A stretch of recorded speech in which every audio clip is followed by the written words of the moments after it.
Good morning, Luzon, Visayas at Mindanao. Ka-coffee, natatandaan niyo si Janet Lim Napoles? Ako, budol din yan ka-coffee. Bilyones na salapi ng gobyerno yung nabudol nito ni Janet Lim Napoles eh. Resourceful. Yun, resourceful si Janet Lim Napoles. Nakabudol siya. At yung mga estilo na yan, yung pagiging resourceful, na nakakatawa ha, nakakatawa. Mukhang namana ni Sara Duterte yan ka-coffee. At makikita natin yan sa mga accomplishment reports na ipinasa nila ha, kung paano nila ginastos itong confidential funds. May nakita tayong article dito sa Philippine Star, sa PhilStar Global. Ito ka-coffee yung title. Ayan, pwede nyo i-check ka-coffee. Wacky spending by OVP and DepEd. Pag sinabi mong wacky, nakakatawa na hindi, parang kakaiba, sobrang amusing na basta. Kasi ang ginawa dyan ka-coffee, naalala si Mary Grace Piatos. Yung kwento ni Mary Grace Piatos na nakakatawa, bakit niya ginamit yan, isa lang yan sa napakaraming mga kwento. Kasi napakaraming accomplishment reports eh. Counting background, kapag nag-liquidate ka kasi ng confidential funds, acknowledgement receipts lang ang kailangan mo. O yan, halimbawa, purchase of information, 50,000. Sino yung nakatanggap niyan? Sino yung binili ng impormasyon? Kuno, 50,000 o pirma. Si Mary Grace Piatos, isa lang yan, ka-coffee. Meron na ngang pabuya eh. O kung sino makapagtuturo kay Mary Grace Piatos, o may 1 milyon ka lang matatanggap. So, si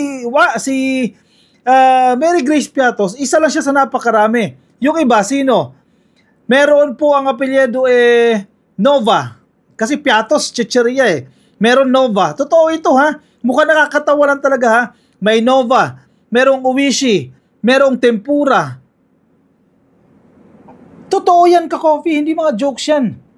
Yan yung pinasa ng Office of the Vice President sa kanilang acknowledgement receipts. O isa-isahin natin. O, dito sa article na ito ni isa-isa dito ni in fairness, ang ganda nitong article na to ha, ni Jarius Bondok ng PhilStar Global. O, ang isa pa si Kokoy Villamin.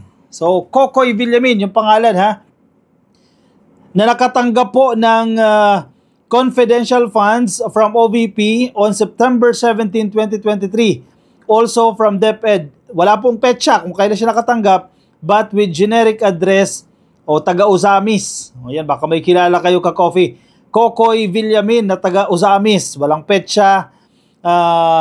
Mula sa DepEd to ka-coffee ha. Signatures and penmanship clearly differ. Representative Zia Alonto Adjong showed, yet OVP and DepEd regularly accepted acknowledgement receipts from an obvious nickname, Kokoy. O marami nga naman, no? Kokoy yung pangalan, di ba? Yung mga palayaw. So kung magbe-verify sila, o yung magbe-verify, kung taga-COA man po yung maghahagilap yan, sino ba tong si Kokoy? Napagod na. Kaka-verify kung sino tong si Kokoy. Dahil pangkaraniwan yung palayaw na yan eh. Style din talaga eh, no? Hindi pa masyado nakakatawa yan, Kokoy Villamin, no? Yung iba mas nakakatawa as we go along, no? Pangalawa, itong Mary Grace Piatos. 70,000 po ito ha, reward in medicines on December 30, 2022 naman.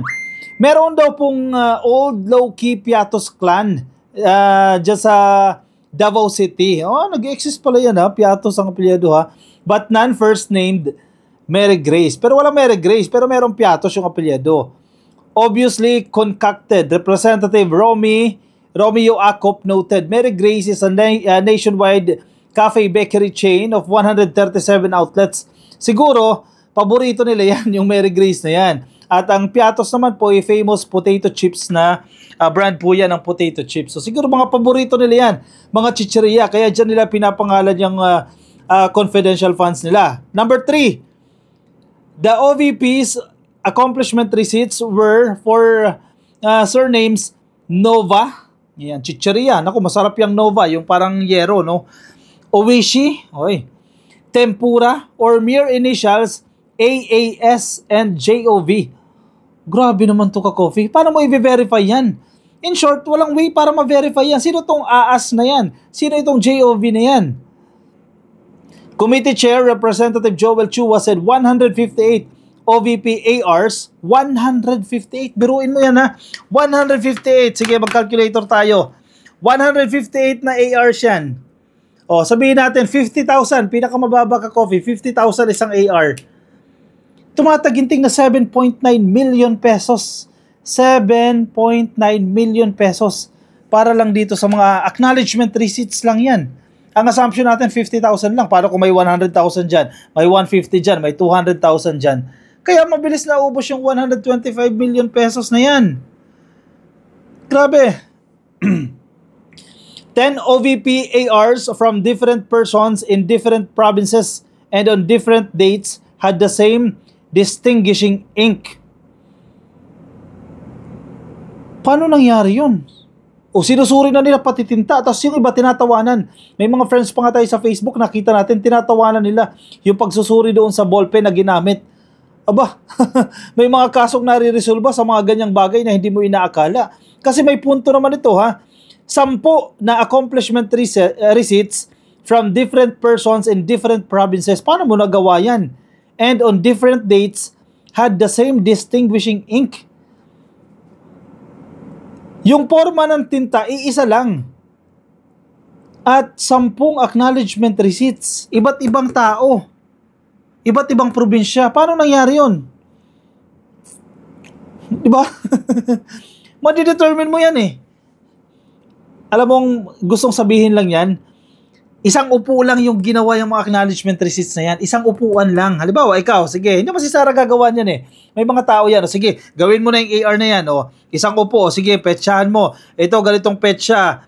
Dito mo binigay yan sa Usamis. Itong petsa, dito mo binigay yan sa Masbate. Itong petsa sa Samar. Pero all at the same time, isang permahan lang. In short, dinadaya.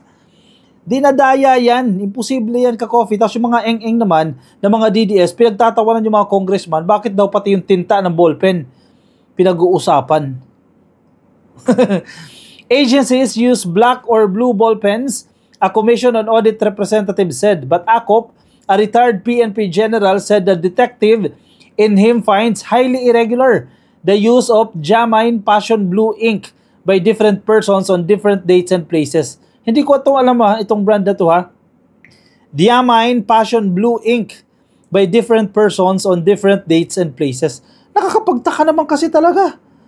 Magkakaibang lugar, magkakaibang probinsya, pero isang forma ng tinta ang ginamit. Diba? Naku, kalokohan yan ka-coffee. Di kayo lulusot dyan kay Akop. DepEd Special Disbursing Officer Edward Fajarda withdrew 37.5 million pesos on February 20, 2023. O ito pa, yung paraan ng pag-withdraw. Bultuhan. O paano nyo dinisburse yan? The next day, he supposedly personally disbursed cash in 7 far-flung sites. Malolos, Davao, San Francisco, Agusan del Sur, Makati City, Negros Oriental, Negros Occidental, and Davao City. Kinabukasan niya na, dinisburse niya lahat yan. Sabay-sabay. Magic? Ano yun, nagte-teleport ka? San Goku?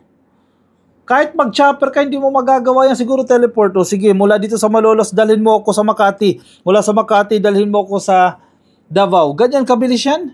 On March 15, 2023, Gutierrez added Fajarda again personally disbursed money in 20 locations. Ayan na naman.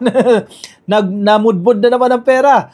Pero this time, 20 ng lokasyon. Davao del Sur, Surigao del Sur, Oriental Mindoro, Laguna, Zamboanga del Sur, Cebu, Ifugao, Antique, Batanes, Pampanga, Legazpi, Lanao del Norte, Batangas, Tarlac, Metro Manila, Samar, Davao de Oro, Agusan del Norte, Cavite, Surigao del Norte. Oh, nag-teleport na naman. Chuk. Nakakatawa talaga. Pinaggagawa niyo dyan, halatang-halata kayo. Duterte as VP had no confidential funds for 2022. That's because predecessor VP Leni Robredo had not asked for any in July 2016 to June 2022, yet Malacanang gave Duterte and program 125 millions in December 2022. Sabi nila, bakit kasi binigyan ni PBBM yan? Kasi sinusuportahan niya si Sara Duterte. Tapos sasabihin nyo, hindi siya sinusuportahan. Grabe yung suporta na nga yan eh. Pinahiram pa nga ng presidential chopper yan eh. Para makakauwi sa pamilya niya eh. Diba?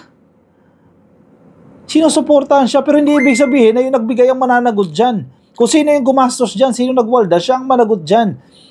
Ang polisiya kasi ng gobyerno dyan, pag naibigay na sa'yo yan, halimbawa ng DBM, responsable ka na sa pera na yan. Inaibigay na sa inyo yan eh. OVP at DepEd, responsable na kayo dyan. Yung head of agency na yun dapat managot dyan.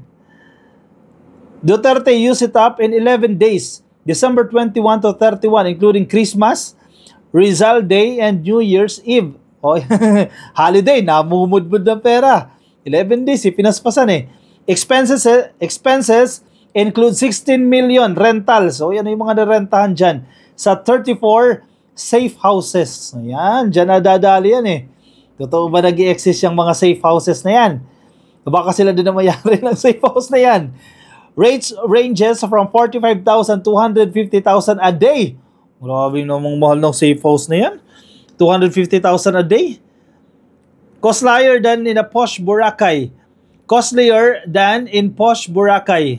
Mas mahal pa raw sa mamahaling mga residence o area dyan sa Boracay. 500,000 pesos went to one lessor for 11 days. 1 million went to another for 4 days. Grabe naman talaga, oo. Yan ang kinakailangan ninyong ipaliwanag eh. Si Inday, ito dapat ang ipaliwanag. Ito yung issue. Huwag niyong ilihis yung issue. Ipaliwanag ninyo. Ito yung problema eh. At napakarami pa. Huwag na natin ito isa-isahin pa. Dahil napakarami pa. O sige, basahin nyo na lang yung kabuuan nito. Matatawa kayo talaga ka-coffee. Nahalatang nagsisinungaling itong mga grupo na yan. Yan, wacky spending by OBP and DepEd. Article po yan ni Jarius Bondok ng Philippine Star Global. Nakakatawa ito kung paano winaldas. Oh, ano kayo ngayon? Sige, paliwanag nyo. Sabihin nyo, pinupolitika kayo. Yan, sagutin ninyo yan. O siya, anong komento nyo dyan ka-coffee? Natatawa din ba kayo? Nakakatawa na nakakainis eh. Kasi si Janet Lim Napoles, nakahut-hut yan ng pera sa gobyerno pero nasaan na ngayon? Nakakulong na ngayon. Ang ginagawa niya naman, yung mga pangalan, kumukuha daw pala ng, ng mga board passers. Diba? Usually sa newspaper, pinapublish yan. Mga board passers na doktor dyan, kumukuha ng mga pangalan dyan. Yung mga nagbabar, nagbo-board exam, yan, dyan kumukuha. Mga diskarte ha, tapos wala nakakapansin eh. Ito naman si Sara, ang style niya, mga chicheria. Oy, Oishi, Tempura, Nova, Piatos. Yan, no? Mahilig siguro sa chicheria. Naku, magka-UTI naman kayo sana dyan sa ginawa ninyo. O siya, sige, anong pangalan? Anong pangalan ang naiisip ninyo na ilalagay sa... O sige, mag-suggest sa kayo ng mga pangalan na pwedeng gamitin. Ako, Snaku. Yan, sama nila Snaku. So, susunod na AR nila. Snaku, ano pa ba yung mga masasarap? Tatos. Yan, isama nyo na yan. Mga chicheria na yan. O siya, sige. Baka may naisip din kayong pangalan. Baka magamit ni Sara Duterte yan sa kanyang confidential funds. Wala na pala ha. Wala na. Tapos na pala yan sa kanyang mga liquidation. I-comment po dyan sa ating comment section para mabasa ng mga ka-coffee natin. Mga nasa Facebook po, pasuyin na lang. Baka di pa kayo naka-like and follow sa ating Facebook page. Pasuyin na lang po. Kung di pa kayo nakasubscribe sa YouTube, click nyo lang po na subscribe para malaman din po yan ng iba nating mga ka-coffee. Siya, kayo magpapaalam muna sa inyo. Maraming salamat ka-coffee. Ingat po kayo. Nasaan man po kayong panig ng daigdig. Bye-bye.